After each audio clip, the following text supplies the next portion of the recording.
It's the bluest room in town. Yeah, they're actually funny, and the guests are sound. Through the ups and the downs. Yeah, they'll be there waiting for the next time round. You can find out what it means. Everton will break your heart, but they're still your team. It's far from doom and gloom. So tune in now and get involved with the Blue Room. It is the weekly. We're back on a Wednesday. I've got Warren and Paul with me once again.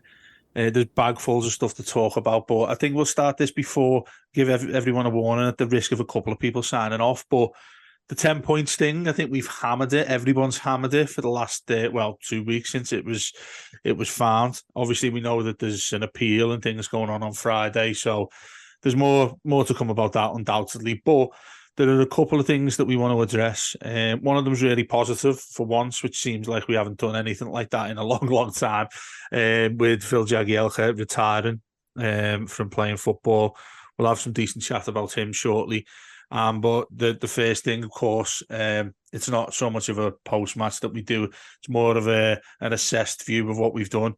Everton against Man United the other day. I'll come to you first on this.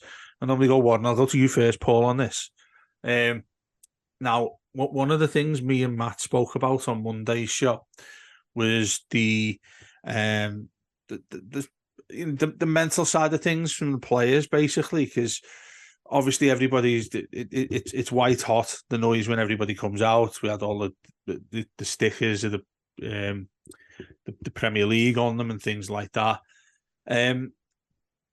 I mean, I didn't get any pelters for this, and I sort of expected it because I actually thought this might work against us, given what the ramifications are from actually getting 3 points anyway. Yeah, I'd agree, Dave. In some ways, I just want this game out of the way. And I'd been delighted if we got a point. I couldn't see us winning the game, given that United's fallen in the Premier League. That's been quite good prior to the match. And I just felt the intensity of the occasion as well. I think I would have preferred to have played on the Saturday rather than the Sunday, to have 24 hours less for the emotions to kind of get ramped up. I think the fact we were the main game on Sky on Sunday afternoon also added to the intensity and the pressure as well. And I just really felt that it was almost like a no-win situation for Everton, because there almost seems to be, before the game kicked off, an unwritten story written that the crowd will get us over the line. And I just thought that was an incredible amount of pressure, A, on the crowd, but also B, on the players themselves. So I just had some huge reservations going into that game, thinking we're up against a good team here. It's a Sunday afternoon. I know the atmosphere was brilliant, but I just don't like Sunday afternoon games atmosphere-wise. And I just really felt that we needed to be absolutely at the top of our game, and to me it seemed quite obvious from the kickoff that we weren't quite there. And you can't underestimate the effect, can you, on the players of all this sudden, you make a good start to the season, you make such fantastic progress, and suddenly that's wiped away from you. And it's not just a case of having 10 points taken away from you. It's the pressure of having to get those 10 points back. And there seems that there's lots of posts from people on social media before the game that, well, if you're going to get 10 points deducted, this is a good season. There's no good season to get 10 points deducted. That's also rubbish. So once you lost those points, getting them back is doubly more difficult. So I just felt Sunday's game just had to be endured, had to be got through. When Garnacho got that goal after 3 minutes, well, this season the narrative of the game completely changed, regardless. Anyway, with that, hasn't it? The game's gone then. And it almost followed the same pattern of recent home games, apart from the ball with one. Lots of pressure, lots of chances created, didn't take them, and then they break away. Dubious penalty for the second goal. I think we said in the show last week, Everton are not going to get a VAR decision in their favour for the rest of the season, and that was confirmed again on Sunday. And then, it just felt everyone came out surprisingly accepting of the result. I thought the crowd at the end was superb, by the way. There was no moaning, no heckling. At least half the crowd stayed behind to cheer the players off. So I thought crowd conduct themselves superbly. I thought the organisation, the process was first class. But it was just such a pressure game. I just want that game out the way, and then let's get the season started again at Forest on Saturday. That's it. I want to get into that in a little bit deeper, the Forest game that we've got coming up the weekend. But Warren, the thing that got me, and again, it's trying to escape from the narrative of the game itself, think beforehand, a lot of us, and me included, admittedly, were thinking, oh, do you know what? This is the perfect game for us because firstly, it's at Goodison. Secondly, it's at Man United, who've got all sorts of difficulties themselves. You only have to dig it a little bit deeper to see that they're at the top of the recent games league. In the last 6, they were the top of the league from that. And I felt that there was more of a humanistic and just a general emotion from the players. Because, and I mentioned this to Matt the other day as well, the human beings at the end of this, it's hard to keep that factor in your mind when you're looking at the emotion into it, what we're all taking from it with the injustice of what's going on with the points and whatnot. But you've got 11 lads going out there who'll have just been drilled this all week when they've been doing training. You've got a manager, I think, who would, in terms of what I expect or what I would think of Sean Dyche, the ideal manager who's going to be going in there and saying, look how heavy this injustice is, lads. Now we need to go and show them what we are and how we can get out of this. To me, that gave us a little bit of unwanted pressure. What did you think? On reflection, yeah. On reflection, I think it probably all the noise that built up to the week. It obviously with us losing the game as well, of course, it's gonna be seen as unwanted noise, unwanted distraction. And like you said, I think you've referred to brilliantly there. At the end of the day, they are humans as well, and they as much as probably inside the club, they would have wanted to hide away as much as they could and just focus on their jobs. It's difficult. I mean, it was the number one story probably in world football, never mind just in this country. So it's on all news outlets, whether that is sports news, national news, local news, front page news, back page news. It's everywhere. And you would have had to have been living under a rock in Pluto or something to not have heard about what's gone on recently at Everton. So I think for the players, yeah, it was very difficult for them to stay completely grounded and come away from it all. I'm just a little bit disappointed that we didn't capitalize on the noise in the first sort of 5-10 minutes. I just thought we stood off them. Yeah. And I think the opportunity was there to really get into them and really, because the crowd was there. It was the easiest crowd to play in front of all year because you had the backing of everyone in that ground, no matter what happened on Sunday. And I just felt we stood off them a little bit and allowed them to play. And do you know what? Credit to Everton. I think after the first goal, we got a little bit more of our Everton style tempo at home, but we just couldn't finish them chances. I think I agree with you as well, Dave, that I think before all the noise about what's happened in the last couple of weeks come out, I did feel that Man United was the perfect game for us. We've come off the back of that fantastic win at Crystal Palace. We've been in relatively good form. And although, like you've said, Man United top of the form table, I did think that due to the fact that they are so hot and cold, they're probably more colder in Europe than in the league at the minute, but they are a bit of a hot and cold team. Yeah, I thought this is a great game for us to come into Sunday night. You know, the clocks have gone back. We're deep into winter now. It's going to be dark. It's going to be under the floodlights. It's going to be a great game. And I think, like you alluded to, we've just fell foul a little bit of a bit of everything, really. The fact that goal goes in within the first couple of minutes, and look, yeah, I sat back and I just had to go, what can you do about it? You can't do nothing about that. It's sometimes when a goal like that goes in, you can't blame a defender, a keeper, a player, Everton as a team and in general. You just have to sometimes go, nothing you can do about that. It's gone in. We'll just have to dust ourselves down and get on with it. So I think the fact that went against us, I think the fact that probably a little bit of pressure, probably the builds up to the whole thing. The story wasn't the team on the pitch. The story was the fans, the reaction, everything else. It probably didn't lend itself to what would have been, or we hoped, a thunderous Goodison performance, which was sad. But like you've both said, it's out the way now. The story's been made. The story's going to rumble on throughout the season. It's out the way. I think there'll probably be more of a focus this weekend, regardless of the results. I think there'll be probably inside the club as well. I think it's probably a bit of, look, we've got that week out the way now, lads. We've had all the questions we need to be asked about it. It's going to be there in the background. We need to do our thing. And I think the longer it goes on, I think probably the players are probably just going to be used to it now. They've dealt with it. They've dealt with the news. It's a case of getting on with it. So I'd hope and I'd suggest that that we'd be able to move on in terms of the focus now.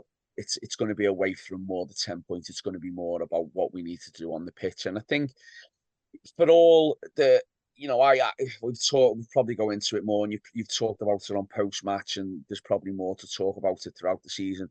Dyche has got his flaws, particularly with the substitutions and certain team selections, but one of his strengths is I think he will do his best to cut out that noise and regain that what he wants out of the players. And I think that is his strength, and he will get that within the club, and that's what we need probably going forward.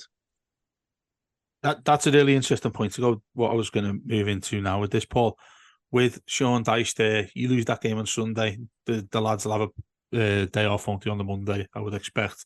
They all come in on Tuesday morning. What do you think Sean Dyche is going to be looking at and saying towards these? Because thinking if that was any of our jobs there, you think how difficult that would be going into a load of lads who've just lost the game there, where everybody's been talked up to use the passion and use the, as we've done in the years gone by, use things that have gone against us, refereeing decisions, VAR these days, the type of thing that you can use to really get some momentum in them, to get some anger into them, which is, I think, what many fans would want them to do. But if you're him, you've lost that game, and there's still there's heavy noise of the 10 points and all this sort of thing. Then you've got the appeal that's going in as well. I mean, if you're walking in then on a Tuesday, what do you say? I mean, I'd love to be a fly on the wall with that, but is it just a case of he'd walk in and say, right, lads, try and forget about this? Because again, going back to the point I made about them being human beings, they're not going to be able to forget that. First of all, they're not going to be able to forget that goal that was scored against us. Probably the most unfortunate time for that to happen, because it completely changed everything, the mentality that we all had, and undoubtedly the players as well. Yeah, I would imagine, obviously, I'm not Sean Dyche, so I'm trying to second guess what his approach would be. But if I was him, I'd be coming on the Tuesday morning, looking at the United game, but drawing the positives from the United game, in terms of number of shots we had in goal, number of chances we created, the amount of possession that we had, and how we dominated the first half in particular. You'd be looking at that and then trying to say to players, right, what can we learn from these good elements of the performance? How do we then move this on? And one thing I wouldn't be doing is even referring to the 10 points. I think now the 10 points has to be put away somewhere else. And I think his job now is to get to, from the manager's perspective, his job now is to focus on where we could have improved in the game at the weekend. And I think one or two players certainly did perform to their best level on Sunday. And I think you then go on to consider, right, what's the way forward here now? Do we need to change? You listen to the senior players. Do you think that any alteration we could be making here? What's the best way forward? You build them on the mentality of the world against us, because I think keeping the team together as a unit is vitally important. I think as well, I'd be buying in support services, counsellors, people like this doing one-to-one talks with the players. That's because no player in the group in the dressing room is going to admit he's upset by the points deduction. But you might admit that on a one-to-one with somebody who's there to try and show them how to deal with that particular situation. Because it's really important that you've got everybody determined to redress the situation that we're in at the moment as well. So I think you have to look forward, because looking forward is the only thing we can do. We can control what happens on the pitch. We can go out there and start getting points on the board. And I wouldn't be thinking of setting targets or things like this at this stage, but I think he has to build the players' confidence up, remind them that before all this happened, we were on an extremely good run. I think we were the second form team in the Premier League at that time. And this team has shown this season it's got the ability to go anywhere and win, both in the cups and in the league. And I just think you build on that. You build the mental resilience. You build the ability to respond to setbacks, and you remind players, we are a good team. We are Everton, and we are going to respond, and we're going to pick up points on the road. We're going to pick up points at home. The United game, you losing at home to Man United, you lose the same number of points as you would have done losing home to Luton Town. So it's not as if it's been a catastrophe. We've lost one home game against Man United, right? There are still another 12 home games to go in this season. Let's respond, and let's make Goodison a fortress again. You know what? The really interesting point you made there, and I'm very, very rare that I get anything right in life. But the one thing I do, I am quite proud of this season, Mark. Warren, sorry, saying your name correctly first, anyway. But what what I want to move on to now is the away form. And I think there's been a massive irony with that anyway since the start of the season that we'd only won the one game at Goodison so far and it's Bournemouth and been pretty much poor. And the rest of them, maybe against Brighton, we did okay, but they got the 1-1 draw in the end. I've banged on about having much less possession against teams actually suits us. Going away to Forest this weekend, regardless of the noise on the the deduction and all that, if that never happened and we'd lost to Man United at home, I'd feel much more confident that I'm much more comfortable that we're going somewhere like that to try to earn some points. Yeah, the onus is going to be on Forest as well. I think with some of the players they've got, they are going to want to hit us from the front and probably Yeah. want to have the possession of the ball because I think they're not a similar side to us in the sense of they will happily give up possession. I think they quite like having the ball and being on the front foot with it. So it will suit us. And I think, I've listened to a lot of the discussions that you and Matt in particular have had about this whole possession, which ironically, by the way, did you see we had more possession on Sunday Yeah. than United, which was just a mad thing towards the end of the game. And 22 shots or something like that. Well, do you know going what? on there? Do you know what you're saying that? And that for me, going back to what Paul just said, is a really encouraging thing. I saw a tweet today that said about on this day in whenever it was 5, 6 years ago, whatever, Sam Allardyce was named manager, and it listed the stats. And he actually had half a decent record. We actually had half a decent record. He won a fair amount of games. He got some draws here and there. Lost more than he won, but then there's been Everton managers in the last 10 years who've lost more than they've won. So, and this is no sort of praise of Allardyce at all, because what I'm about to say now is that even though he had those wins, our shot ratio and conversions from them shots was I mean, there was games where I think we went 2-3 games in a row without a shot on target. Now, for me, for a team that has been through what we've been through recently, to go into that game against United and not start well in the first 10 minutes, but then still have 24 shots, and I think, was it something like double figures or close to double figures on target, whatever it was anyway. That's a really encouraging stat for me, because if we were struggling and down the bottom of the table, or indeed, where the predicament we find ourselves in now, and we're not registering shots on target, where are we going to find points? If you can't score, you're not going to win points. So the fact that I'm seeing that gives me a lot of encouragement. I know the table doesn't look great at the minute as it stands, but looking at the way we performed the back end of the first half, that gives me reason to believe that we've got a chance, particularly in these games away from home. Because even if you look at the games away from home that we've had, we're scoring goals. 3 at Brentford, 3 at Crystal Palace, a couple in, a couple of other games here and there as well. We've gone in the cup against Villa and won there with scoring goals away from home. So I am very confident that we can at least make chances. I think also the way we set up, we are fairly solid defensively. I know we conceded 3 on Sunday there, but we are fairly solid defensively.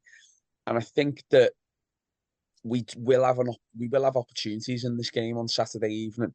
It's just whether we can take them. That was the Achilles heel on Sunday's game. We didn't take the chances when they presented to us. Now, what I do have to say is, though, away from home, we have taken the chances when we've had them. I do think, though, that eventually, and I know you've alluded to this a little bit in Monday's show, Dave, there's going to have to be a change of fortune with these home games, because it is so difficult to go away from home in this league and win. We're going to have to back it up, these performances, with some home wins, or at least getting some draws on the board to get some points on the board from our home fixtures. I've got every reason to believe we will do that in the, leading up to Christmas, after Christmas. We have got some tough games coming up, man, but I still believe that we can get points at home. We've got to address that pretty quickly.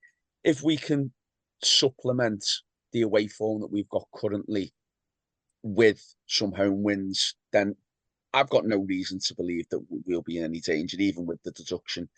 However, we can't keep relying on this away form, because, as I've mentioned, it is so tough going away from home and winning games. And we've done brilliantly compared to the record we've had away from home in the last 2-3 seasons. We've done brilliantly this season away from home. And, after the Palace game, I was thinking, do you know what, 2-2 I'll take a draw here. I'll take a draw because that's the mindset we're all in after the away form we've had over the last few years. But we've got that win, we've got that 3-2 victory, and we're all bouncing. We're all thinking, this is it now. We can go on a little run here. And I just don't think we should let that one game against Man United to tear us. I referenced earlier about all the noise around the club. That's gone now. Let's focus on what we've been great at this season, which is playing fantastic away from home in the main, scoring goals, creating chances, and then just let sooner or later, which I believe we can do, replicate that in the home form. It'll be a tough game. I think Forest are actually quite a decent club. I know that they've had not the best of starts. I know they've suffered a few home defeats themselves this year, but I think in players like Morgan Gibbs-White, forgive me, the Nigerian striker they've got up top, I forget his name, but I think he's a very good player as well. Yeah. They've got not a bad midfield to break forward and score. They've got some half decent Premier League players. I think themselves, I think they'll still be a Premier League team next year as well. I think the manager's done a very good job there. There was rumours of him leaving last year, and he spent a hell of a lot of money. I think that's why. They've spent a hell of a. They have, but I know there's a lot of jokes made last season about how they'd signed 20 odd players, but the team that got them up from the Championship, a lot of them were loanees or free transfers or 1-year deals, and they left the club, so they had to refill these places. And I think that they've started to have a bit more consistency in terms of the players who play for them every week. And I think they've got a half decent side. I do think they'll stay up, and I do think they'll be okay. Do I think they're better than Everton? With me biased hat on, of course, I'm going to say no. But I do think we've got the players to hurt them. I'm a little bit concerned that Anana's out. And Dave, me and you've had this conversation early on in the season because we were probably on this show anyway, I think as big as critics, but we've missed him badly. Since they found this formation and shape by playing him in the middle with James Garner, there was a massive Anana-shaped hole in that midfield on Sunday. And I don't think Idrissa Gueye or James Garner played particularly badly together as a pair. I just feel that he brings a presence and a quality. And when he gets that ball deep and he turns and he drives forward, we haven't really got anyone like that who can do that. And I think when he does that, and we've said this, Dave, even when we've been critical of him, we've said if he can do that, he's a massive asset. I think if he's not fit, which is looking like he's not, that's going to be a huge miss because I think that'd be great. And I think that's what's particularly worked from us away from home, having someone like him in that midfield being the driving force. But listen, there's reason for optimism. I don't want us going into this game sulking again with heads down. I don't think we will. And let's build on the fact that, you know what, the fans are going to be behind you again. Keep doing what you're doing and we'll get what we deserve, which I think the performances so far this season should reflect what we should get at the end of it. So ears open, but it will be a tough game. Yeah, I think that's spot on about the sort of way you've got to go about this and erase all of this, the narrative that's happened aside and off the pitch needs to be gone as soon as possible. Not just by the players, by the way, all of us as fans, because again, I might get some pelters for this, but when we're having those cards saying corrupt on them and all that, personally, I'd try to get rid of that as soon as possible. I don't want to hear that. I don't want to feel that because obviously that influences the players anyway. I think I can understand why people thought it was going to be some real positivity and everybody to be angry and things like that, but it feels now that after that United game and possibly take the result aside, possibly when you can see that it didn't have a positive impact, that's the time to get rid of it, or as best you can. Sorry to interrupt, Dave. Just on that, there's part of me that really agrees. Yeah, I think that we still should feel aggrieved as fans. We still should feel that it's unfair and unjust what we've been served. But I agree in the sense that, look, we don't need to do every match now with a protest. We don't need to do every match with a march now. I'd rather, if we're going to have a fan get together again, it be similar to what we've done recently, where we've had the coach welcomes or we've had, the support building up. I'd rather see more of a turning towards that rather than, like you said, but I still feel that we should feel unjust and we should feel, we should voice it. But I agree with you. It shouldn't be something that we hang our hats to till the end of the season. It should be now, right? We've made our points. Let's keep making it and let's keep gathering support. But then, yeah, let's also now, this is about the team and getting us out of trouble. Yeah, I think that's spot on that, because there's a way of doing, or a way of reflecting when you're really, really angry about an injustice in every walk of life, I think. And I think you're spot on what you said there, how we've channeled that in the past. That very much should be at the fore this time. And obviously, it's our only opinions on this, because you'll still have thousands of Evertonians there with pink, purple, whatever it is, pieces of paper saying corrupt on them, and fair play to them if that's the way they want to sort of shout as loud as they possibly can. I hope not too many are going down to the Premier League HQ though, because I think that's a bit of a waste of time. Just going back to what we were saying there, Paul, about, and I don't want to touch too much on the United game, I'm referring to Forest going forward, but I was a little surprised that Everton tried to go back to a traditional way in which, if they want to I mean, you mentioned the stats there, a bit more possession than Man United at home, more shots on goal than we've ever had in the rest of the game so far this season, yet we lose 3-0. I bang on about this so often, I think I might get a tattoo saying the word possession, but that to me seems why I'm much more comfortable with us going away from home here. And like what I was saying, this is a big chance for Everton. This is a big chance where we've known we've had a way in which we go away from home and get points and wins from games. That Palace one, you go into a very similar side. I think you go into a side that loves their home games, loves getting up behind their home games, but don't necessarily get the result. That's why they're mid-table sides. That's why people have a bet of a weekend on a game of footy. They're ones that you don't select because you don't quite know what they're going to do. This for us, I'm strangely optimistic about it, like Warren said.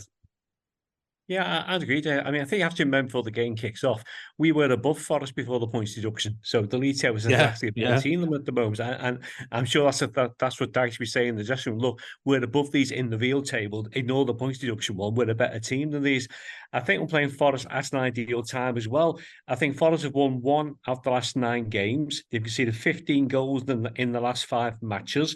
So they're the team that's not on a cusp of form at the moment. Awanini, who Warren mentioned, I believe is out at the weekend, so that's a big plus for us as well. Yeah. And there's a few little rumblings about Forest at the moment, isn't there? The manager job is under a bit of pressure, etc. So it might be a good time to play them.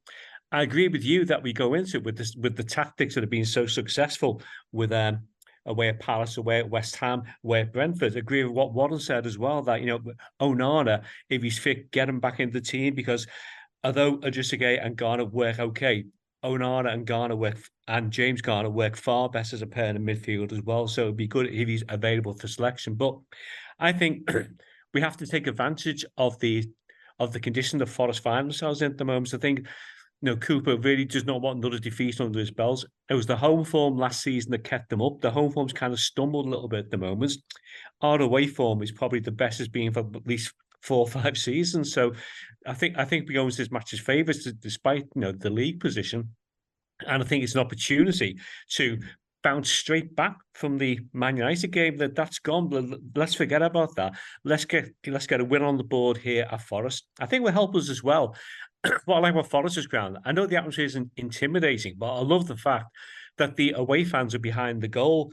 And I think given Everton's vociferous support as well, I think that's really going to get the fans behind the team.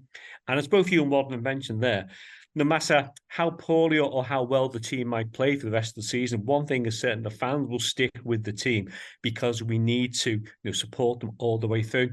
I mean, I don't know what you and Wadman think. I'd certainly look at Ashley Young's position for the weekend, because I'm just starting to have a little worry now that. Do you remember last season when there was kind of growing concern about Michael Keane's performances, and Dyche kept picking him week in, week out, and so eventually he was forced to drop him? I'm just had the same concern with Ashley Young at the moment, that maybe he's good as a squad player, he's good as a sub, whether he should be starting every game or not, I'm really not sure. We're at a stage of the season now where you can't afford to have players in the team who might just cost you a point or a penalty or a red card with a rash decision. So I'd be far happy to see Patterson start the game at the weekend. And I also would love to see Mykolenko continue his hot scoring streak, because he almost scored on Sunday as well with that one hit the bar as well. So maybe with Sunday unearthed a hidden weapon and get a few more goals for us. That's spot on. He seems the most lethal one of us. I don't want to slay Calvert-Lewin, who, again, he doesn't look like he's going to be available at the weekend, but Beto's back, so make it out of what you will. And we've only got a couple of minutes left, guys, and I know we'll be doing a show more dedicated to Phil Jagielka in the coming week or so, which obviously I want the pair of you involved with and your memories of him. Just quickly, and I think there's a little bit something in this, Warren. How much could we do with him right now playing on the back line, Phil Jagielka? Oh, do you know what? When you messaged earlier, Dave, and told me that, you know, we're obviously going to reference about his news this week that he has retired, I was thinking back that there's a little bit of me that thinks, you know what, we really did take that 2007 to 2010 team for granted.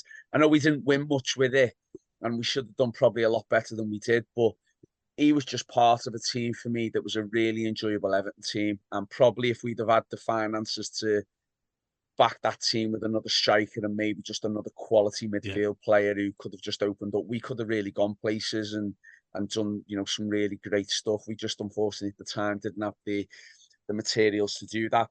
I thought he was just an absolutely incredible player, and I was looking up at some of his stats earlier on, and as well as scoring some big goals, I think any player that makes nearly 400 appearances for a club, you know, it's just a phenomenal achievement. And he was just absolutely brilliant. I think he was just a really solid, great defender. I think when he first came, he was signed as a midfielder. And I can't remember for the life of me. I think it might have been Yobo or someone else got injured at the time, and we ended up playing him at centre back.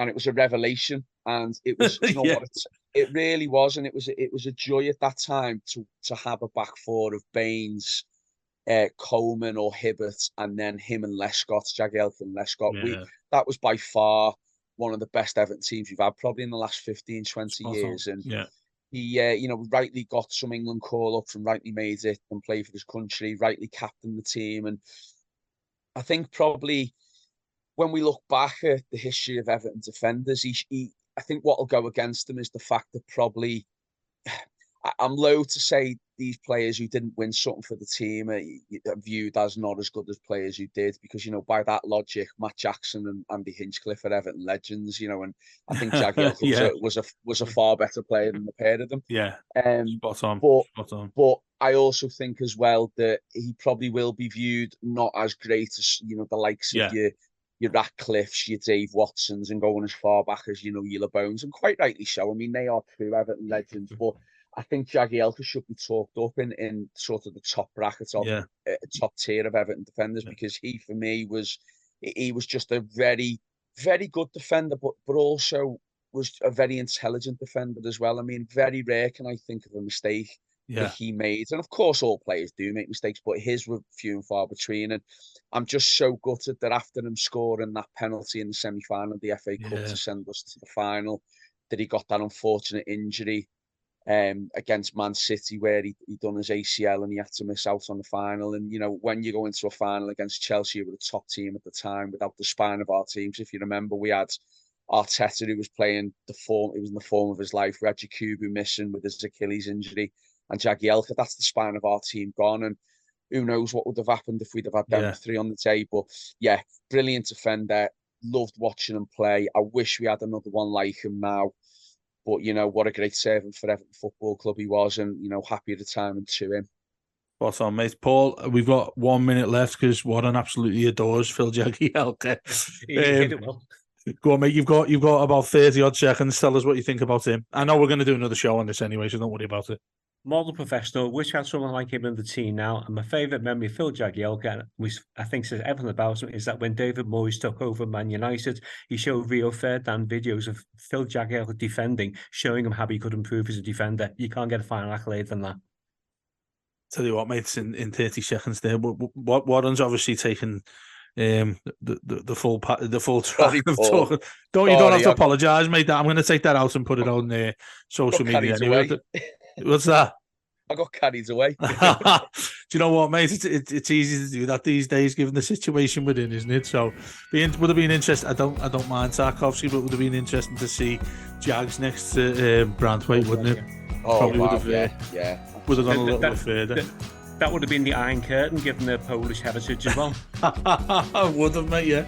More of a chat on the positivity, hopefully through 3 points for us at the weekend, but also to talk a little bit more about Phil Jagielka. Thanks a lot, lads. Cheers, Dave. Cheers, Wadden. Cheers, Dave. Cheers, Bob.